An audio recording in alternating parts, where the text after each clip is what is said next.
if I may be honest, so I finished the stream on Friday, right? Friday at 2 p.m. Recorded some Super Auto Pets videos that picked up my daughter from daycare. That takes you to 5. My in-laws, with my 2 nieces that were coming with us in tow, drove up from Washington after work. So they didn't arrive here until 9:30. We had to get up at like 5:30 a.m. to make the flight. Okay, so they arrived Friday night at 9:30.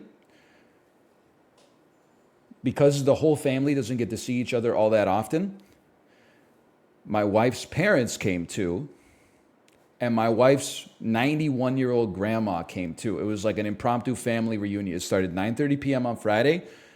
My sister-in-law said, we and the kids haven't eaten anything. So in the back channel, they texted their mom, my mother-in-law, to go to the Korean grocery store. They didn't get a frozen pizza we could all cook and eat on paper plates. They didn't get, McDonald's we could just throw in the trash. They got 2 huge soups. They got a sullamtang and a gamjatang. And then we had to fire up the burners at 10 p.m., boil the soups. 10 people there. Everybody has to try a little bit of each soup. My wife's grabbing homemade banchan out of the fridge and arranging it on plates. Oh, everybody needs some water. Oh, this water is good, but can I have some tea instead? Okay, here's some tea. Oh, hey, do you guys have anything to drink? Okay, here you go. Oh, the kids really need some fruit. Okay, here you go. Let's chop up some fruit for you. We didn't go to bed until like 1 a.m. I was losing my mind. You can't just do that. You can't show up at someone's house the night before like a morning flight with 2 soups, man.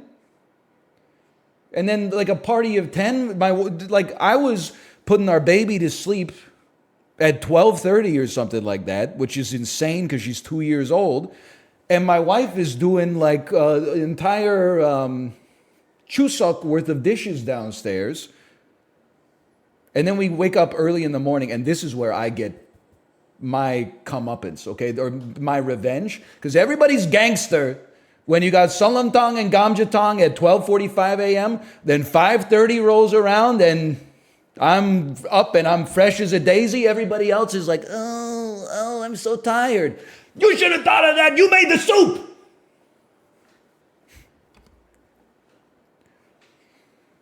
This is what they make like drive-thrus for. You haven't eaten. It's 10 p.m. We're taking your kids to Disney World for a week starting tomorrow. You get some McDonald's in the car, eat it, throw it in our trash can. No problem, okay? The soup is madness. It's crazy. Everybody's gangster. At 1 a.m., nobody wants to wake up at 5:45. I'm like the GIF. Yeah, I didn't get no sleep because of you. You're not getting any sleep because of me. Hello, Justin. Hello. Also, this is another one. I swear this is verbatim. And we got to pivot to some gaming, okay? But I swear that this is all 100% true. The preamble for this is that in order to crossing the border from Canada to the United States, you could use your passport. There's another thing that's called a nexus, which is basically like you did an interview with customs where they're like, are you a terrorist? And you're like, no. And then they're like, okay, here you can go in a shorter line forever. It's basically the equivalent of your passport, more or less.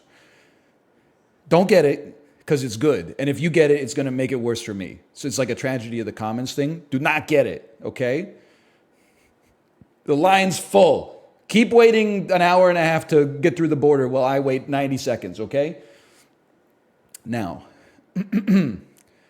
my sister-in-law and my brother-in-law were taking our nieces from the U.S. to Canada so that we could fly to Orlando and go to Disney World for a week. I talked to my wife while they were driving. I'm anxious about this kind of stuff because I know that if we get stopped at customs, my ass is going to Guantanamo, and my wife and my 2 nieces are going to fly back first class to Vancouver, right? So I know that I got to clean my own mirror on this one. So I went to my wife and I said, this might sound stupid, but your sister's definitely going to bring the passports, right? And then I like basically apologized as I said it. Because I was like, I know your sister is not dumb. So I apologize for even surfacing the possibility that this will happen. Because if you text her, did you bring the passports? She's going to be like, you think I'm stupid? Of course I brought the passports. So anyway, they get here. They didn't bring the passports. They only got the Nexus. We looked it up online. It should be no problem. They recommend having the passports, but you should be able to get across because they got into Canada with just the Nexus. You should be able to get into America with just the Nexus.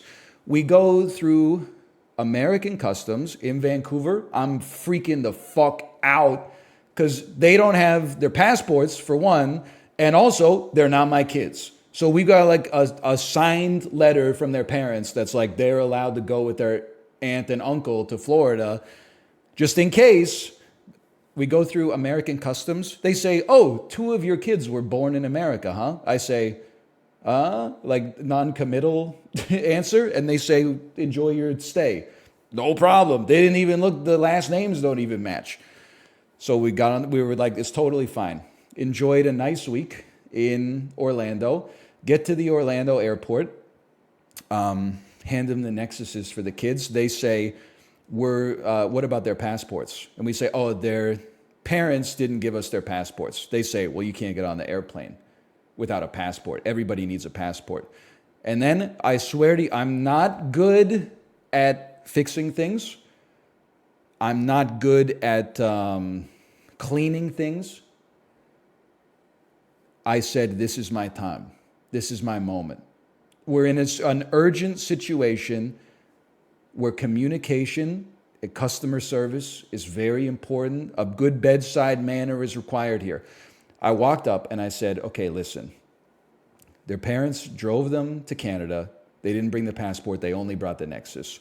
We managed to get to Orlando with just the Nexus, and they told us it was okay. But if you're saying it's not okay, what can we do to resolve the situation? And then the lady said, well, we deal with this every day, and I'm telling you, you can't get on the airplane without their passports. But if it makes you feel better, we'll call our supervisor over, and she can tell you instead of me. So in my head, I said, fuck you. But in reality, I said, okay, thank you so much. Sorry about this. The supervisor came over, and I explained the exact same situation to the supervisor, and she said, oh yeah, normally we wouldn't do it, but just for today, it's fine. Do you see what you can get if you just be nice to people and basically acknowledge, like, hey, we made a mistake? Do you know how many rules in society are basically like, you 100% need this? And then you're like, well, I don't have it, but you say it nicely. And they're like, oh, okay, that's fine, actually. It happens all the time, man. But then we got like on the tram to get to the terminal to get on the airplane, and my heart was like, kukung, kukung, kukung, kukung, kukung. So I was like, I do not want to stay in Orlando for whatever length of time it's going to take for those passports to arrive in the mail. But they did say, they were like, we know that you'll probably get sent to secondary when you arrive in Toronto. And then in my head, I was like, listen, we're going to Vancouver, but I don't even want to open that can of worms. So I'm just going to take that one. So I was like, okay, whatever, we'll go to secondary. I'm not concerned about going to secondary. I'll tell them the same thing I told you, right? We got to Vancouver. They print out the customs form. I give it to the customs agent. Anything to declare? No. Welcome home. It's all for show, brother. None of it makes any damn sense. Nobody knows what's going on. It was totally fine. I mean, we weren't doing anything wrong to begin with, but like, he's him.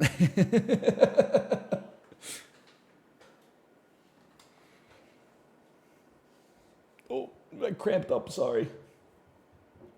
Anyway, it's all good.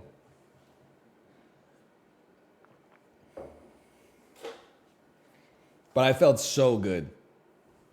I felt like I rarely have the opportunity to save the day like that. I think you're right. I think it is vibes based.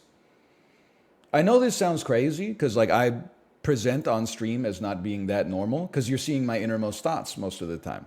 Most people I don't think have innermost thoughts that are Normal, that's why, if they were normal, you would say them, probably.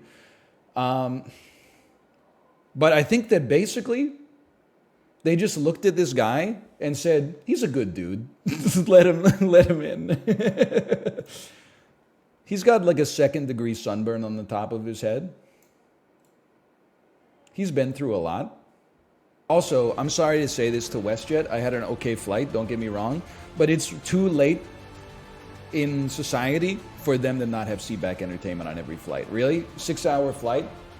6-hour flight, I gotta use the WestJet app to watch a movie, burn my battery life so that it's like borderline impossible for me to keep enough percentage to get an Uber when we land? What's wrong with you? But then it's the only Canadian airline that runs from Vancouver to Orlando.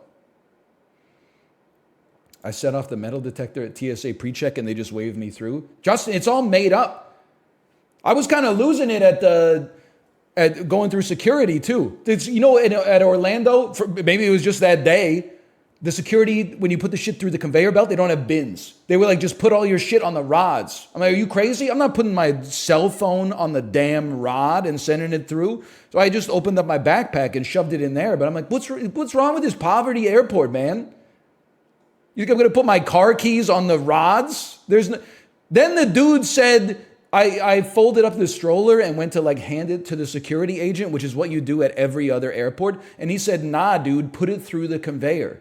I said, will it fit? He said, we're going to find out. Okay, we put it on. It fit, but at the same time, I was like, why are you doing this to yourself? This is insanity. And then, so I'm dealing with the one guy. Take your shoes off. Don't take your shoes off. Put the stuff in the bin. Not that one. There's no bins. You got to take out your laptop. Don't take out your iPad. Like every airport has different rules. And then this is my protocol. I stand in front of the metal detector and I wait for the agent to go like this. This time, I stand in front of the metal detector. The dude sighs and says, you don't have to wait, people. Speaking to nobody in particular, but obviously me specifically. You don't have to wait, people. Just keep on moving through. Would it kill you to just like be a little bit nice? Like, I understand you're dealing with stressed out people all day, but at the same time, like every airport is different. I'm in Florida, motherfucker. If I just walk through the metal detector in like Miami, they're going to shoot me in the chest. No, but in Orlando, that's Miami. That's Miami. It's different there. In Orlando, you could just walk through. You don't read Southeastern American Airports Quarterly? Get a life, you weirdo. Also, this is also, I swear to you that this is true. On the airplane, the seatbelt sign was on the whole flight. That's not the pilot's fault. It's the earth, okay? But my nieces had to go to the bathroom. They said, can we go to the bathroom when the lights are on? I said, this is America, baby. You're American citizens. You could do whatever you want. So I walked them down the aisle to the one bathroom for the 1,000 people. They get into the two lavatories, and I'm just standing there. And one of the flight attendants came up to me and said, sir, like, I legally have to remind you that the seatbelt sign is on. You can go to the bathroom, but it's at your own risk. And I said, okay. It's always at my own risk. I didn't say that part, but I said, okay, thank you. Then she sat down in her chair, and I swear to you this is true. She pulled out her iPad. She showed it to the flight attendant that was sitting in the seat across from her and said, check it out, it's Roller Coaster Tycoon. Aren't you at work right now? Like, don't get me wrong, I'm stoked that you're enjoying a classic video game, but like, it's a little crazy. I can fix her. Gamer alert.